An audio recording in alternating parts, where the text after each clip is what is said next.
Friends, you see I have my Superman shirt on because I figure if this technique works, I am Superman. I told you I was going to try to figure out a way to duplicate this. I know there has to be an easier way. I got to doing some research and I found there's a little known secret.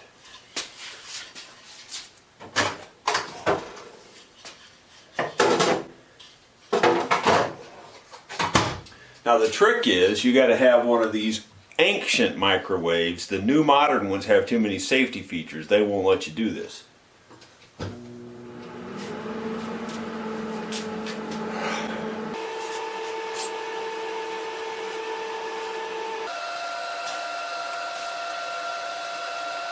It's kind of exciting. You never know what you're going to get. Let's see.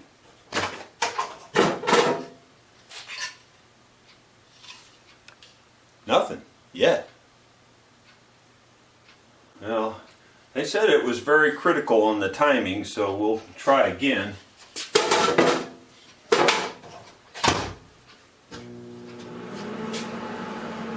No, Ron, yeah, I know we're out of deer antler.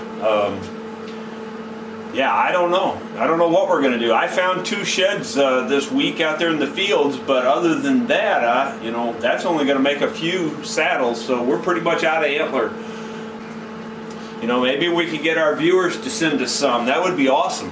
That's probably the best thing that could happen if they could just send us some deer antler. I don't know. Maybe we'll get some and maybe not. You may be out of a job before long.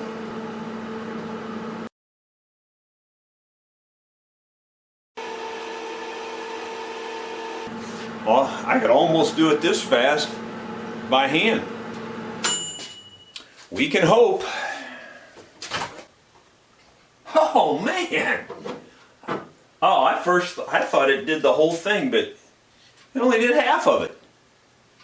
Well, put it in a little longer. What the heck? Maybe I need to turn it over for the other side. Yeah, that's probably it. I bet you I just need to turn it over.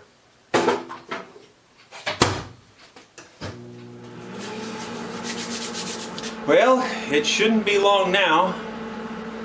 I hope turning it over made the difference. Whoa, they're a little hotter than I was expecting. Kind of warm. I didn't think they'd get that hot. Wow, that's pretty hard to hold. But it worked! Look at there! Can you believe it? Here's the new one. I can tell because it's got the little stripe in the ebony. Man, that's almost a perfect copy. That's pretty good. Even the heels here are just about exactly the same. Yeah. Hey, I'm happy with that. Little burning down here. A little bit of burning right here. But, yeah, maybe a little bit right there too, you know. Now we can move on to the next step. And by the way, the fellow from England, he's a little concerned about any exotic woods being used on the mandolin because there's so many, you know, problems with bringing that kind of thing into their country. And so just for the record, this is not ebony. This is pear wood dyed black. That's my story. I'm sticking to it. Now I have to figure out how to get it to fit in there. I think I'm going to work on these heels. These heels are a little bit big, and I think I'm going to make them a little bit smaller and get them about the exact same size and everything. Probably not going to film that. I'm just going to take it down and just make them a little bit smaller, and then we're going to cut our notch into the head block. I could do dovetails, but dovetails are a lot of work for a joint that's probably never going to come apart. You know, and if you don't understand my point there, I've been doing this for getting close to, I guess, 36, 37 years, something like that. And I have never yet, not one single time in all of that time with thousands of instruments through my hands, have ever taken the neck out of a mandolin. I've taken the backs off of a lot of them. I've adjusted the neck angle by doing something else, you know, but I've never had to take the neck out of one. So I don't see any point in going to all these weird extremes. I'm going to do just like the original Roger Siminoff book, and he just had a wedge in here, and then after he glued it into the block, he drilled 2 dowel pin holes through it and put dowel pins in and pinned it in. To me, that's the superior neck joint anyway. It's like, you know, like you got it glued in there and then you lock it in with those dowel pins and it ain't coming out.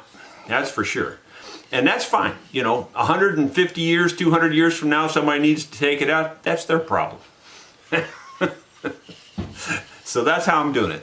Before I get to the neck fitting though, I'd like to have this scroll area fitting really well. This is the UK mandolin, and this scroll is out past the sides a little bit, which is very common the way I build them. So that's not a big issue, but I do need to, you know, I just want to trim it up and start making it look good.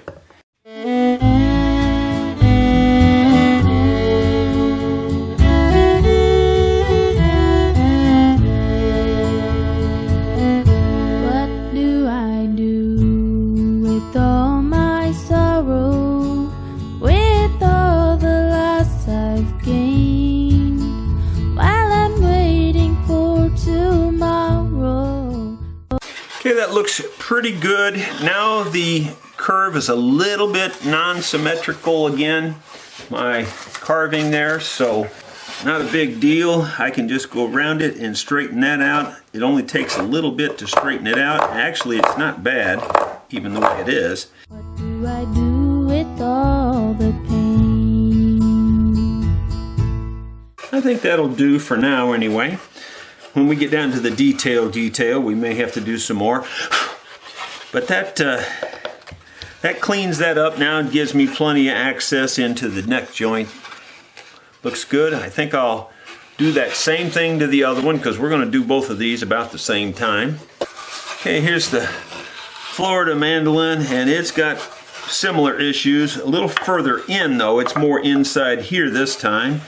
It's a little bit in right here, the sides are sticking out, but by the time we carve this down and put the binding in there, you'll never see that.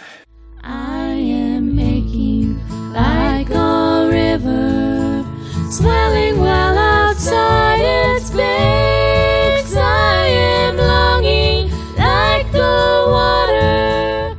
Well, I've got me some new lines there that I'm going to work toward thinning these down to those lines. I can't thin it down much up here, so it's got to be a little bit more of a taper is what it amounts to. Well, I believe I've got these necks in really good shape. You can see there that I've got the heel good and squared off, I believe. Same way with this one. So I thought, you know, I'm just curious now, how close are they duplicate-wise, because I didn't know. And I thought, well, weighing them is one kind of good way to, you know, you can kind of tell. And this one was, let me look at it here. I think this one was 184 and this one was 186, or vice versa. But that's grams. And the machine is only accurate down to 2 grams anyway. So, you know, it could be very, very close, or maybe 2 grams apart. But either way, that's pretty darn close. So I think we can move on to the phase of trying to fit these into the body. In order to do a real good job of fitting these to the body, I have to now commit and say, okay, this particular neck is going with this particular body. I don't think it's really going to make any difference which one I put on which body. I'm just going to do it real scientific-like. The grain in this one, the grain's very similar. The grain in this one is leaning slightly to the back, if anything. The grain in this one is leaning slightly to the back. What's going on this neck? This one here, believe it or not, it's actually kind of going the opposite. The grain in this one is almost perfectly vertical, but if anything, it's leaning towards the front. And the grain in this one is leaning towards the front. It's a natural fit. So that's the way they're going to go from now on. So this one will henceforth be known as the Florida neck. And in fact, I'll just write FLA right there so I don't forget. And this one will be, this one has the stripe in it, by the way. This will be the UK. And this is the one with the pear wood that's been dyed black. Yep, that's what it is. And now we just need to take time and really draw in the detail on the body so I can cut it precisely to fit this. What I'm doing first is I've marked the center seam down the center of the mandolin. And now I'm going to put this ruler, which is a little bit flexible. It's a steel ruler, but it does flex. I'm going to put it right on those seam marks. And I'll just draw that through the body right here. Thank goodness it comes out just about right where the joint is there. Not that it really matters, because that's getting all cut away anyway. But that works perfectly. Then I don't really have to extend it because the joint is right on the money, so I'll just use that as the joint there. Now up here on the back, I do kind of need to extend this. This little ruler's got a square end on it, and I'll just put it down there and use that as my square. It's not really a square thing that I'm measuring anyway, so it's hard to say if it's square or not. Well, maybe I could do it this way. I could do it off of here. That would help. So I can square up my ruler to the back here and to the sides. As good as I'm going to get it anyway. And therefore I can now run this right straight through. Okay, so that's pretty much my straight line. So everything will work off of that center line, and we'll go both directions off of the center line for making the slot. One of the quickest ways to do this would just be to take his gauge here and set it to the depth. This little tool is going to be very handy. I've just never had one. Okay, there's the depth, and that will come from the bottom here up. Now that I've got those marked off, then I'll put this ruler across here, and this will just give me a good estimation as to the maximum width of the slot I'm cutting. Basically, we've got to cut out a shape in that block that fits this triangle right here and measure the width of this right at that, and if anything I'll measure just a hair short of that line so that we'll be under measuring it. That's 1.497, so I'm just going to call it 1.5, which would be 1.5 inches. So that would be 3/4 of an inch each way off of this center line. And the easiest way for me, maybe, I think, will just be to set this at 3/4 of an inch. Actually, it's 749.5, and that's even better. So I'll just go there and put a little mark, a hash mark. I'm a little concerned. I'm afraid I might be a little too aggressive here and cutting out too much, so I may have to thin these down yet, and even thin them down at this top. I'll have to do some real good calculating because I want to make sure this is going to fit good, but yet I don't want to get it so narrow the fretboard doesn't fit on. I cut this down some more, and in fact you can see how the line just more or less disappears right here. It's just about the right width exactly, and then that brought these lines in just a little bit. Now it didn't bring them in a ton, but even a 32nd of an inch on each side is quite a bit on something like this, so I'm pretty happy that it brought them in. I'm just cleaning this up right here so I get a good straight edge to work off of. So pretty much you can see that almost all of that gets cut out. So it cuts across at a weird angle, something like that and something like that. And of course now I'll have to erase that because I have to draw in the real angle here in a minute. Okay, so now working off of this, I want to measure the bottom and see how wide it is. And I'm going to try to get it right at the very bottom edge. It's right at 600 thousandths, so half of that is 300 thousandths, obviously. And then, you know, I could spend all day doing this, but I'm just going to eyeball it off of this center line here and try to keep it fairly straight. And then the last thing I got to do is decide on my depth. I want to have, you know, a thickness in there. The thickness is going to be somewhere in the neighborhood of a popsicle stick.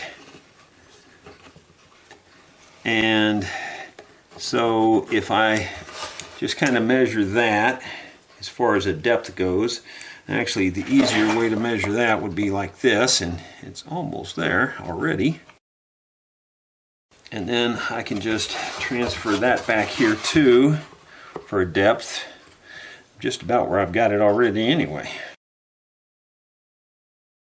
So roughly we're cutting out this little square right here, and then we got to draw an angle up to those other ones. And the best way for me to do that is to get over here, put it down here between my knees, line up the two marks. If anything, I'm a little conservative on the line up.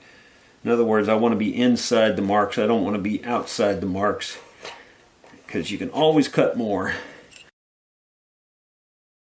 So that's what we got to cut out. So the Florida one is just about ready to cut out and put in there. I'll bring the other one up to that same spot, and then we'll cut them both out. Not to belabor it or to wear you out, but I've drawn my same lines in on this one. I cut that neck down just like I cut that one down to the final dimensions. And we've got her penciled in here. Now we're going to the bandsaw to cut out both of them. So here we go. We're at the bandsaw, as you can see. And this step used to be really my most dreaded step, but it's not too bad if you just pay attention. I've got those lines drawn on here, as you know, and so I just want to cut inside those lines. This little sled is worked out where it tilts me just about the right angle. I wouldn't say it's perfect, but dang gum, it's pretty darn close. And anyway, it just works out that way. The only thing you have to be careful of is on this side that you have enough clearance to get your scroll through, and it looks like I do. So you know, you just want to stay inside the lines, and you want to stop at the line that's back there that I put in there. So here we go.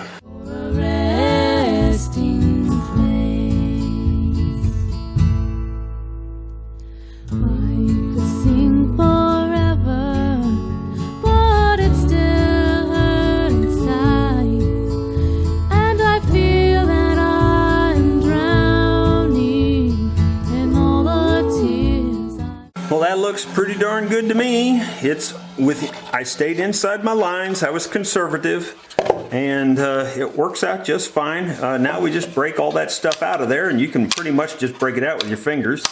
It's fairly brittle, and you know, we'll have to get in there, of course, and clean it up with chisels and all that good stuff. But you can see there that it's on its way to fitting up with that neck. Now if we can just get through one more without a catastrophe, we're in good shape. I am making like a river, swelling well outside its banks. I am longing like the water for a resting. Well, I believe that makes it 2 for 2, so no catastrophe, thank goodness. It's not that hard to have a catastrophe doing something like that, so I'm real happy. Got the chisels sharpened up, so I'm just going to start off right here on the edge of the workbench and just knock off the excess.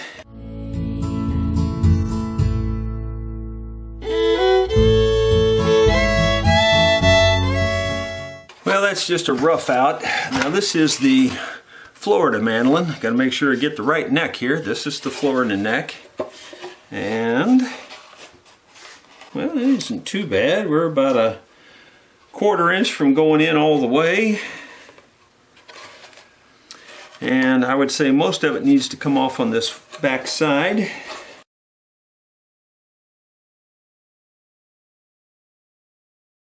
It's still shaving hair, but it doesn't feel like it's cutting this very good. Even though it's a soft wood, it's not shaving very well for some reason. Ordinarily, this kind of stuff cuts pretty easy. That is really cutting hard for some reason. Knocked off a pretty good chunk there. Just kind of seeing where the wood needs to come off. On this side it's fitting up pretty flush all the way. On this side the back is loose and the front is tight. So I'm going to cut some more off the front here. You got to be careful when you get to the bottom or you'll break it out. Well, that really looks pretty decent for a rough fit. It's not bad at all. It needs to go back a little bit, I think. So I'll cut some off the back here. It's really cutting kind of gummy-like. That's actually starting to look halfway decent. Pretty quickly, in fact. Yeah, that really looks pretty good. Get the carbon paper now and see where we're rubbing at. Chuck sent this transfer paper, and I don't know if it's big enough to fit in there or not, but it looks like it is. And just see what it does. And you can see it does a nice job. It marks the high spots there that you can see in there, I think. And so we just go through and we cut out the high spots. And every time you cut out the high spots, the joint gets tighter.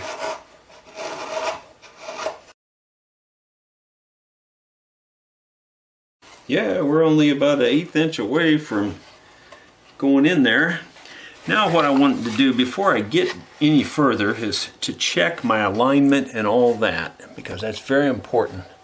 If you wait too long to check your alignment, you could really have problems. For me, the best way to check alignment is down the back, because you know the thing is arched the other way and it's really hard to bend this and make it check. But this way you can just kind of be right on line. You know, it looks like it's perfect. Like if I just look down the lines, it lines up right on the center, so it couldn't hardly be any straighter, I don't think. So I'm happy with that. But I know we're still we don't have the tightest joint yet. So I think this time, no, I want to still put it where I'm marking the block, not the neck. I don't want to mark the neck yet. The neck's pretty flat. Static in that transfer paper is really bad. It's really bad. Oh my gosh, I can't even get rid of it.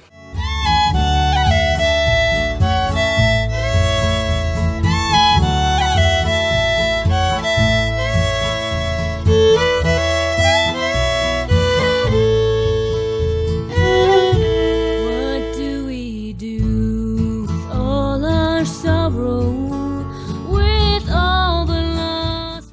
Okay, I'm looking at it this way to see that the neck is flat this way to the body, and it looks really good. Everything about it looks really good. Even looking at light through the joint, I don't hardly see any light. So we're in pretty good shape. I believe there come tomorrow we may blossom from the rain. I am aching like a river, swelling well outside its banks. I am longing like the water for a resting place. I am longing like the water for a resting I'm going to turn a piece of this the other direction this time and put it on the neck side and see if I can get any clues from that. Well, it shows me there's one high spot there that I think's really in the middle of this thing, so I really think that's here more than on the neck. I'm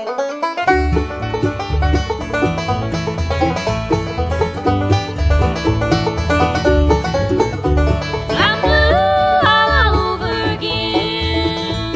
I'm blue for you, darling. I can't try to. Worked on this quite a bit off camera, and you can see we've got her fitting up pretty darn good, pretty darn tight, and It looks just right. Everything looks real straight. Everything looks, you know, like it's the right angle to the top this way. Everything looks good. So I think we're ready to put this one in the jig and clamp her up. So here we go. Just did a dry fit up and I checked the straightness and everything's good. So we're ready to glue it up.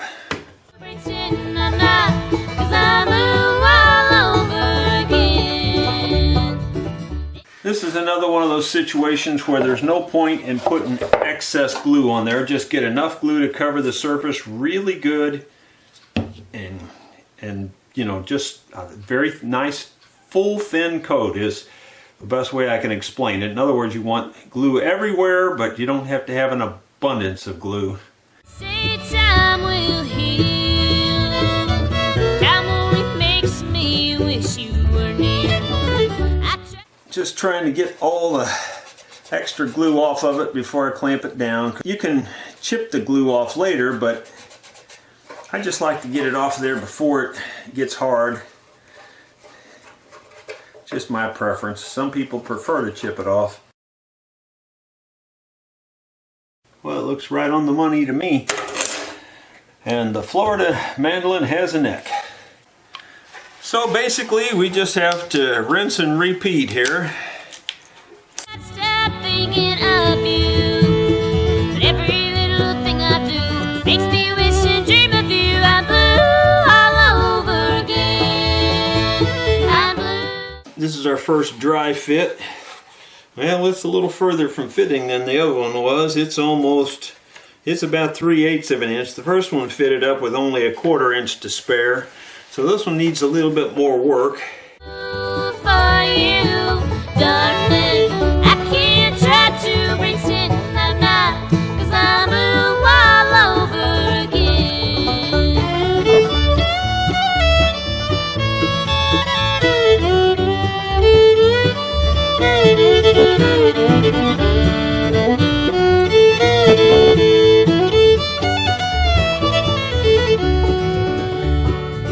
Every time you're not around, I'm by myself, I get to feeling down. If someone calls out your name, well, I get to... You can see we're making a little more contact each time.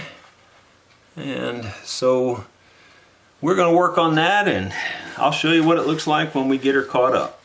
Well, I'm happy to announce that the UK mandolin neck fit absolutely perfect. You can see it's just as flat across there, and all the joints are perfectly tight, and it's perfectly straight. It couldn't be much better, or I guess I could say it this way: if it was any better, it'd be perfect, and then it wouldn't look like I did it. So I'll call that good enough. Well, it's time to glue on the second neck, so let's get that done. The other one was in the mold for about an hour and a half, and I went ahead and took it out so I could leave this one clamped up in there. Another day's gone by, you were standing by my side. I'm blue all over again. I'm blue for you, darling. I can't try to pretend I'm not, 'cause I'm blue all over again. We'll let that set now, and we'll move on to the next step tomorrow. Well, we've passed a milestone. We've got, you know, a neck in the body here, and the other one also. So we've got two of them just about ready to accept the backs. In fact, we could just glue the backs on them right now, would be no problem, except for we got a little more work to do. Yes, the backs are pretty much ready, except for the fact they don't have a rose on the back yet. And since that's kind of my thing, I don't feel like I can put them together without it, so here we go. So in order to do a good job, this is the way I do it. I just tape it on there in the right position, put a piece of carbon paper under it, and the other one is the same. So you can see here I do the same exact thing.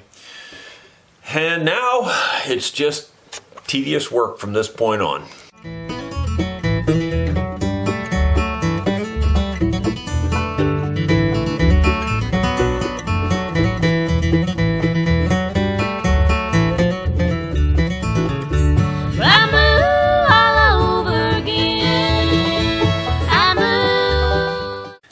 before I remove it, I always just take a look to make sure that it looks like all the pattern is there. It's pretty close. Looks like maybe right here there's a little bit of a gap. So there's the pattern you get on there. And now you just got to carve it. Of course, I got to trace one more first. For you, darling, I can't try to pretend I'm not, 'cause I'm blue all over again. I can't try to pretend I'm not, 'cause I'm blue all over again.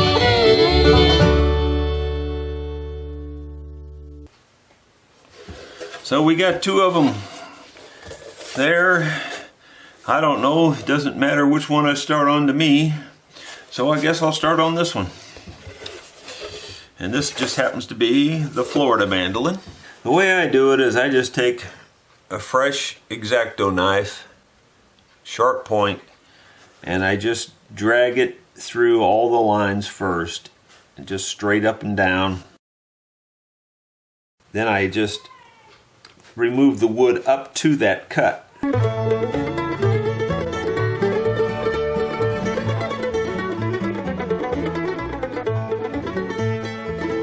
Where the tall pines grow in Missouri, where so many streams and rivers flow, that is where I spend my childhood, that is where I'm longing to go. When the sun goes down, everything gets still. What a beautiful... But I've got from here down traced. So I'll sharpen up my little miniature carving tools and see what I can do about removing the wood up to that now. This little tool I made from something else, and it's just a beveled little cutter, and it just works good for getting in here and peeling out the wood right up to my cut line. The way I do it, I guess you'd call this relief carving, because I'm taking the background away and leaving the flower standing up tall is really what I'm doing. It would be a lot easier to do it on a different kind of wood. This curly maple is very difficult to do it on. Very difficult. Can't really exaggerate how difficult, because it's hard and soft. Well, even in the soft places it's hard, but it has harder spots, and so it's difficult to smoothly go across there and cut it smooth where it doesn't have gouges in it. So this little tool is pretty good for that because it's really sharp. And then you can use it as a scraper too to smooth it off. So it's kind of a two-in-one tool. And it's also sharp enough that you can actually recut your lines if you don't know where your lines are. The foxhounds run, what a beautiful sound.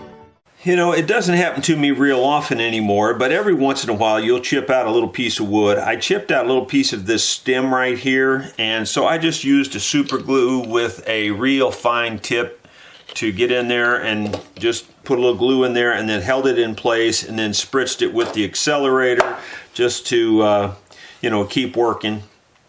And if you glue them right back in as you chip them out, it's not that big a problem, because you've got the part there and it matches, and it's usually not too difficult to fix. But you just need to fix it right then.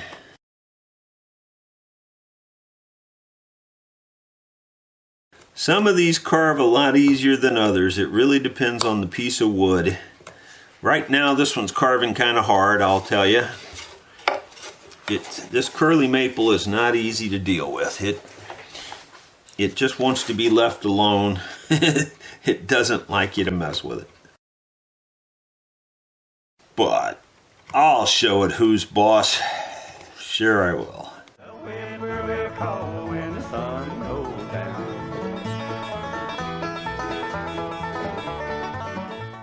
Well, I've carved it from here to about here on the inside there. trying to get a little more relief in there so that it shows up a little bit better.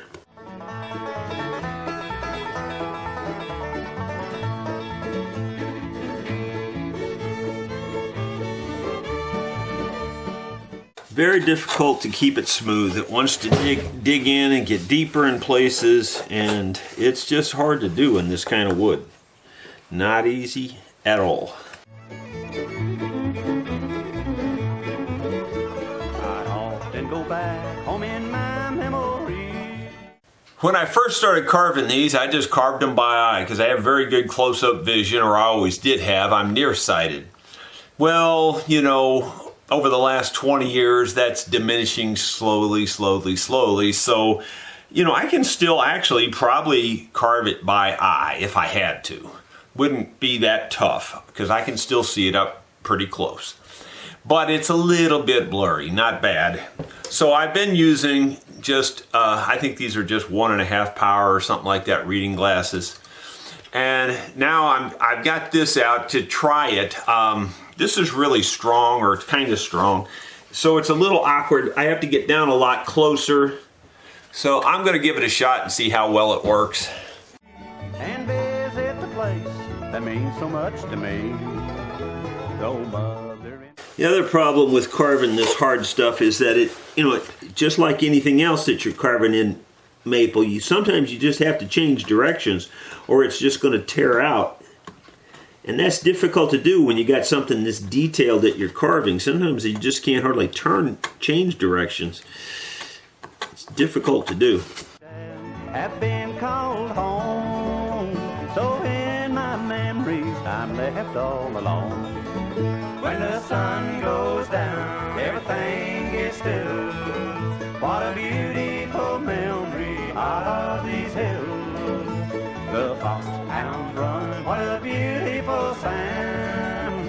The whippoorwill call when the sun goes down.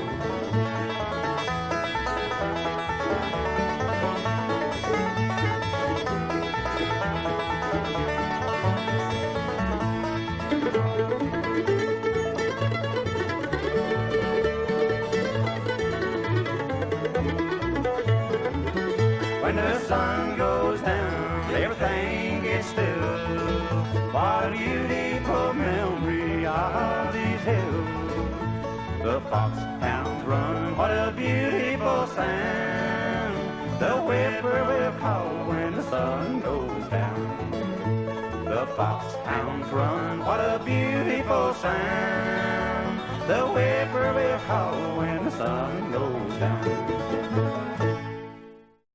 Well, it's very tedious. I'm eating up a lot of camera footage, so I'm just going to go ahead and carve the rest of it, and I'll show you what it looks like. Well, I've got all the carving done around the whole perimeter. Now I'm starting to carve the detail in these petals of the flower, and the difference there is that one petal overlays the other, and so you have to decide which ones are in front. You leave those the highest, and the things that go behind, well, then you have to carve them deep down under. So that's what I'm doing here. It's you know, it would help if you were a really good artist to do this. I'm not. I would say I'm kind of an average untrained artist. I've done a lot of artwork, and so I understand perspective and all that kind of thing, but you know, if you were a really good artist, you could really make this look cool. So I'm taking long bevels on the petals that go down under. There's kind of an overhang. This petal kind of folds over on itself, so I'm carving up underneath that fold. There was a time we'd be the last to leave, watching the sun come up while everyone fell asleep. The music was always loud. I'd sing and play too much until I fell in your arms and into your loving touch. Now as the years roll by, time has reeled me in, and I've slowed down a notch or two from the way things were then. Well, that's about as good as I can do on the rough carving. And yes, that's just the rough carving. Now we have to put in all the detail of the leaves, and then we have to get down with the real fine magnifier and clean up everything and get rid of all the scratches and all that. So it's really a lot to it yet. I'm not really sure how well this can show up because it's really detailed. But this side is still rough. This side over here has been scraped smooth. Maybe you can see it, I don't know. But it's, you know, I have to go in there and literally scrape everything and just get it smooth in between all the cracks and everything. And so now I have to do this side. Takes a lot of time. I use this, I'm looking through this. Maybe you can see over here the detail. If it'll focus in that, I don't know if it's going to focus on that or not, but anyway, and then that's what I'm looking at. This thing really provides a lot of detail, and on this side it's a lot rougher.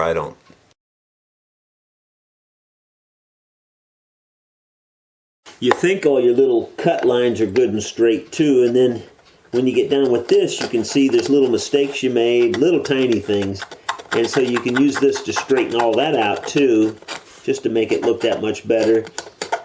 It's still, you know, it's still rough under this kind of magnification. But hopefully then with your naked eye, if you can get it looking halfway good under this, it looks pretty good to your naked eye then.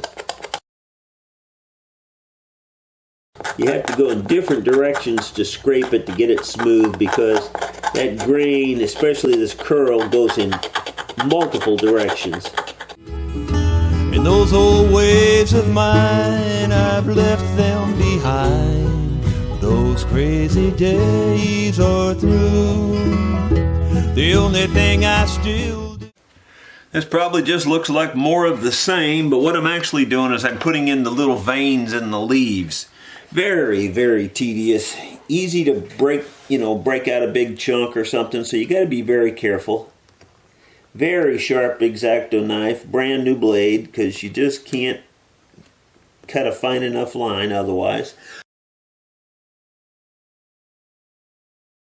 On the tiniest leaves, I just put a center vein down through there. On the bigger leaves, I've got the center vein plus a lot of, veins coming off of that. I try not to make any of them straight either, because they just don't look good straight, so you try to put a little bit of a curl to each one of them. Generally speaking, those little veins will take the stain darker, so then they show up that way.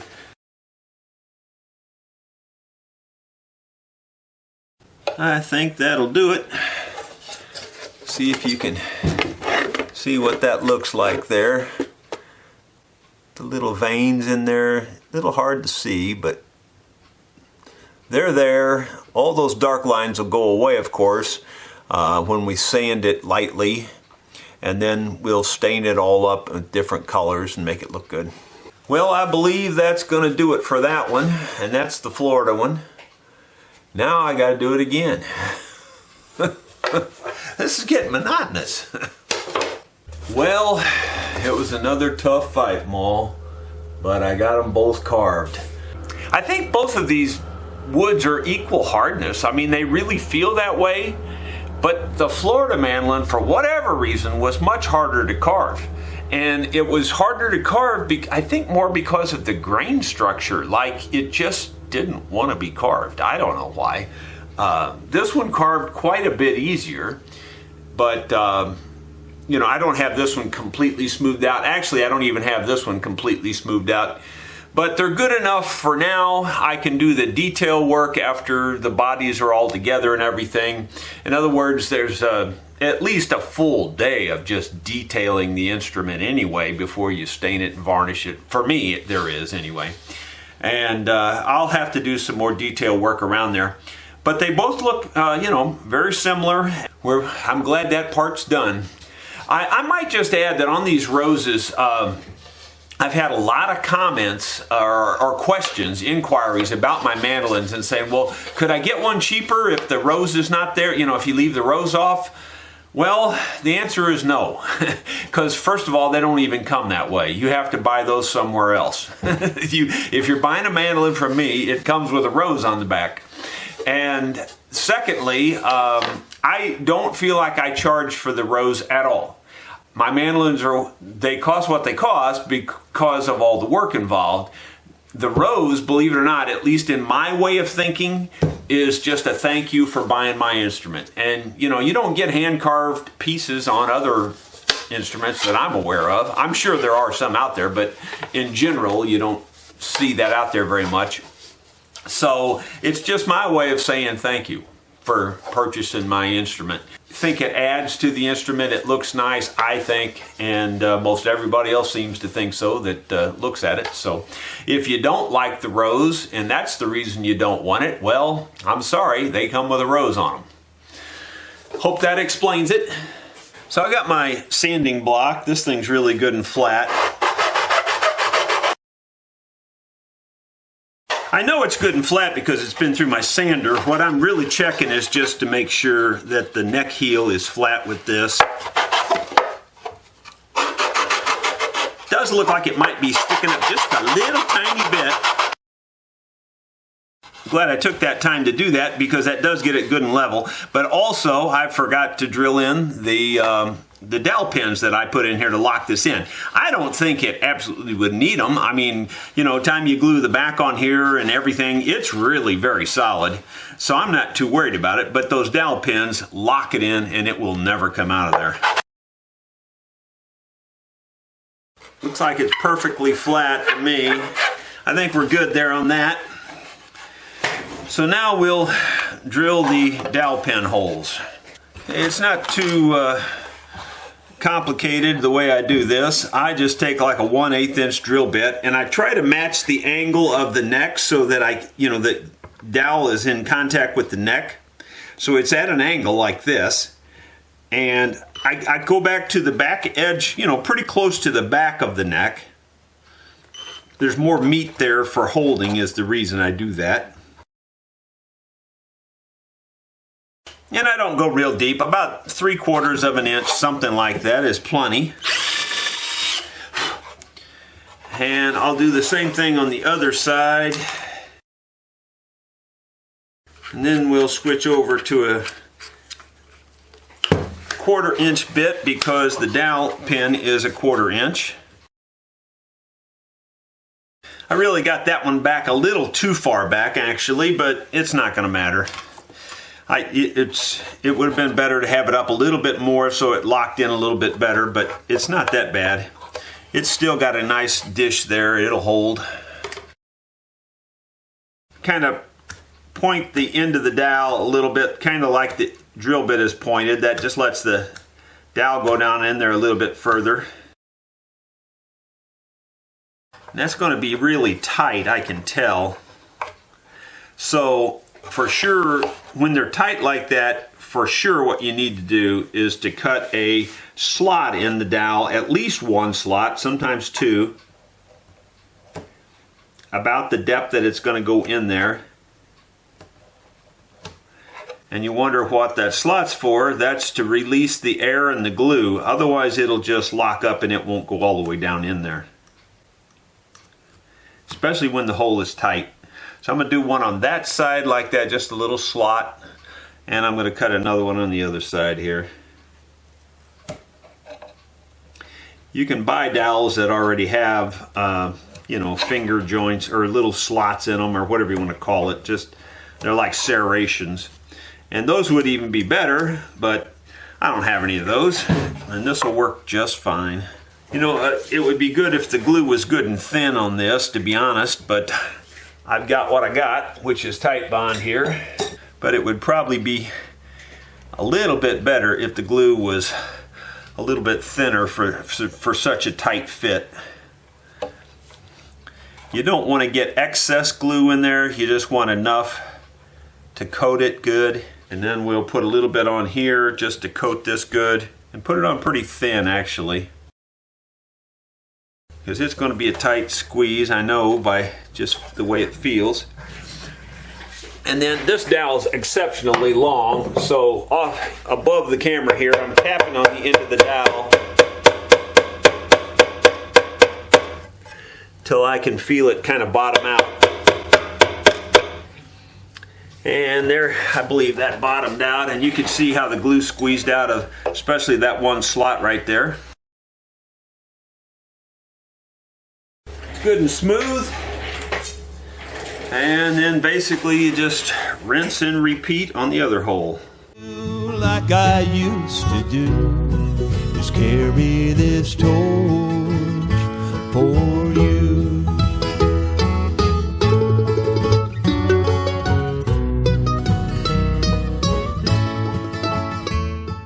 Now admittedly this one here will hold a little bit more than that one will, but there is a dish on the end of that one too, so it's not going to pull out of there.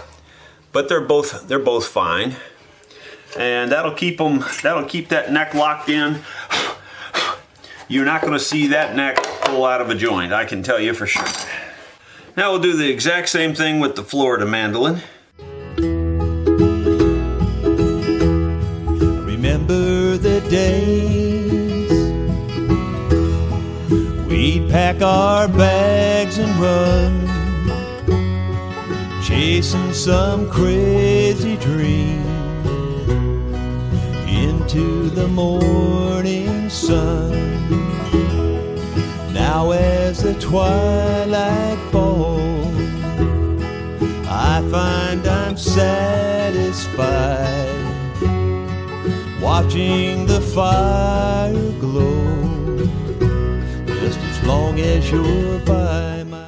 Well, there's no big ceremony, but I always sign the inside here before I close them up. Today is April 11th, so we'll sign it, you know, I'll just put my name in there and then April 11th. And of course, that's just the date that I close it up. That obviously is not the date that it's finished. And we are just about to close it up. Just double checking, this is the UK mandolin, and here is the UK back. And we're about to put it on there. It fits like a little glove. It just looks real nice. Don't look like there's any misformed or misshapen anything. Looks perfect. I really don't like it when they look perfect, because then it doesn't look like I did it. Ha ha. Another joke, son. Another joke, son.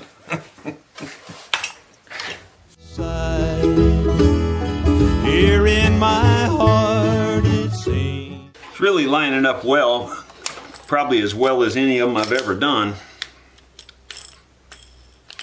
Sometimes they line up really, really easy, and sometimes not so much. And I don't know why that is, because they should all be the same. But that's the truth of it. Time has passed me by, but I look... Well, I spoke too soon, because now I'm not happy with the top up here a little bit. You as much today as the very first time. In those old ways of mine, I've left them behind. Those crazy days are through. The only thing I still do like I used to do is carry this torch for you.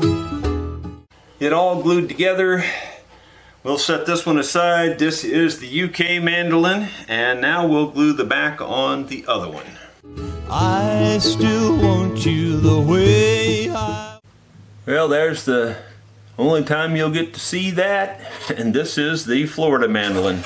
So now we're going to put the back on it, and let's just see how it lines up. Okay, this one here, the tang is still full size, so I can trace around that a little bit and make it a little smaller. And that's just easier than to do it later. Just want to get it lined up pretty good before I try to trace it though. Wanted you there. If I could do it all over, I'd do it all over again.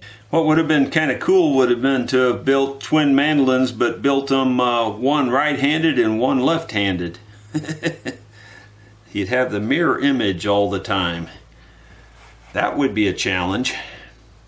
So if two more of you want to get together and order two more, and one of you being left-handed, we'll fix that up for you. And those old ways of mine, I left them behind. Those crazy days are through. The only thing I still do, like I used to do, is carry this torch for you. The only thing I still do, like I used to do, is carry this torch for